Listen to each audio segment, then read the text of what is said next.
বন্ধাত্ব কি? অনেকেই বলে যে বন্ধাত্ব, বিয়ে করছি বাচ্চা হচ্ছে না। বন্ধাত্ব হলো যে এটা আপনি যদি বিয়ে করার 1 বছর খোলামেলা একদম কোনো বাধা নিষেধ ছাড়া, কোনো পদ্ধতি, কোনো কন্ডম, কোনো কন্ট্রাসেপটিভ ব্যবহার করা ছাড়া 1 বছর স্বামী স্ত্রী মিলামেশা করেন, তাহলে যদি আপনার বাচ্চা না হয় এটাকে আমরা বন্ধাত্ব মনে করি। অথবা আপনি বিয়ে করছেন অনেকদিন, বাচ্চা কাচ্চা হচ্ছে না, এখন চাচ্ছেন কিন্তু বাচ্চা হচ্ছে না, এইটাই বন্ধাত্ব।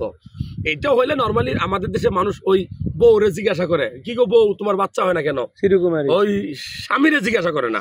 মনে রাখবেন, বন্ধাত্বর জন্য বউ 1/3 দায়ী, স্বামী 1/3 দায়ী, এবং স্বামী এবং বউ দুজনে মিলে 1/3 দায়ী। এই 3 অংশ। তো আসলে ছেলেদেরও টেস্ট করা উচিত ভাই।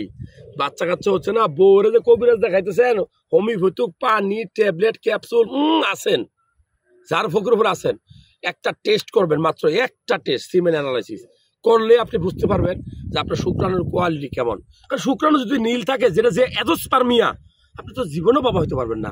শুক্রাণুর পরিমাণ যদি কম থাকে, অর্থাৎ 15 মিলিয়নের নিচে থাকে, যেটাকে আমরা অলিগোস্পার্মিয়া বলি, তাহলে বাবা হওয়া কষ্টকর হবে। তবে ডাক্তার দেখালে এই সকল রোগের চিকিৎসায় ভালো হয়।